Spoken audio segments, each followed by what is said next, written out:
நம் தமிழர் மரபில் உருக்கு முறையில் புதிய தொழில்நுட்பத்துடன் உருவாக்கப்படுகின்ற அம்மன் டிஆர்ஒய் டிஎம்டி கம்பிகள் உறுதியின் அடையாளம். நாடாளுமன்ற சிறப்பு கூட்டத்தொடரில் பிரதமர் மோடி உரையாற்றி வருகிறார். அதனை பார்க்கலாம்.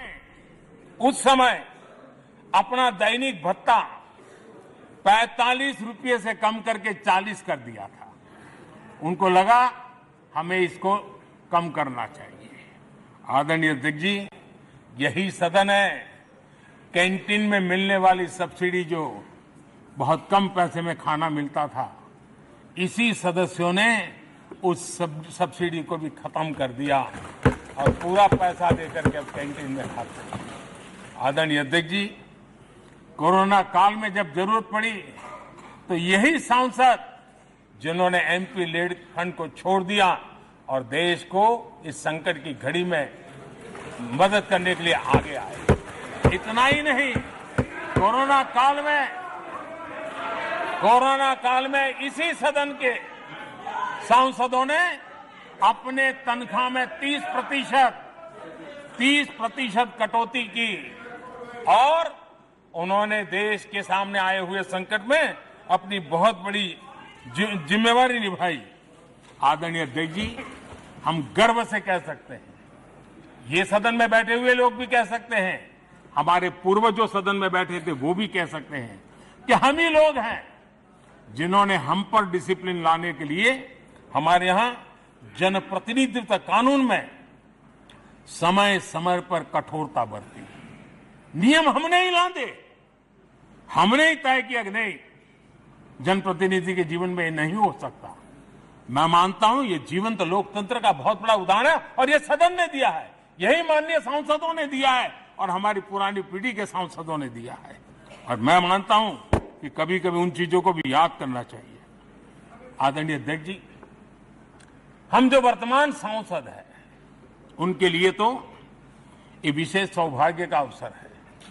सौभाग्य का अवसर इसलिए है कि हमें इतिहास और भविष्य दोनों की कड़ी बनने का अवसर मिल रहा है.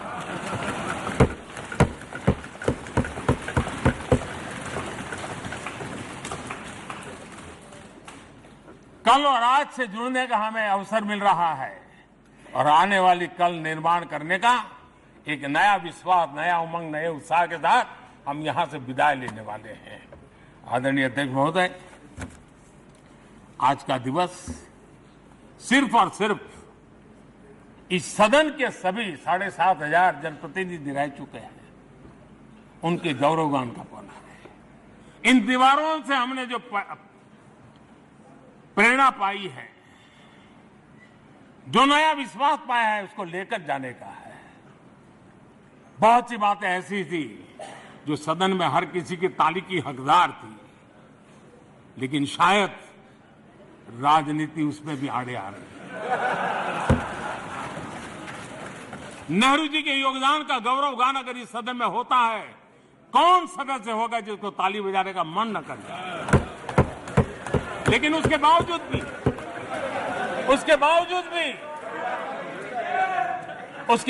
भी देश के लोकतंत्र के लिए बहुत जरूरी है हम सब ने अपने यहां सोच लें.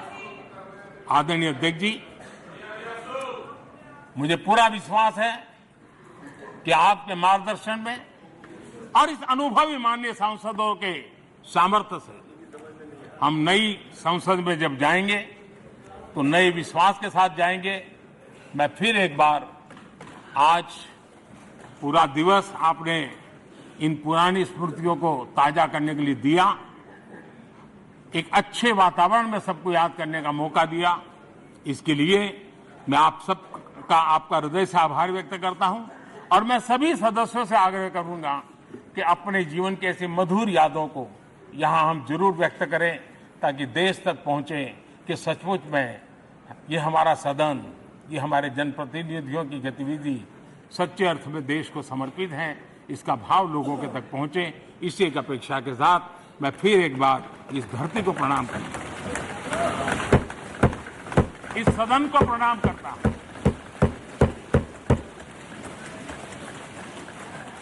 भारत के मंदिरों से बनी हुई हर एक दीवार के हर एक ईंटे को प्रणाम करता हूं और पिछले 75 साल में भारत के लोकतंत्र को नया सामर्थ्य शक्ति देने वाले हर गुंज को, उस नाद ब्रह्म को नमन करते हुए मेरी वाणी को विराम कर देता हूं। बहुत बहुत धन्यवाद।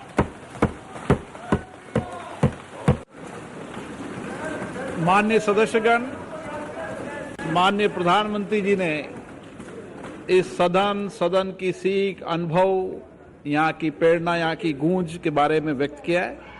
मैं ये अपेक्षा करूंगा कि आज का दिन इसी तरीके से सकारात्मक वातावरण में हम चर्चा करें, सकारात्मक विषय रखें और जो कुछ भी यहाँ से सीखा है, हमारे पूर्वजों ने जो कुछ भी इस देश को, लोकतंत्र को दिया है, उसके बारे में सकारात्मक विचार रखें।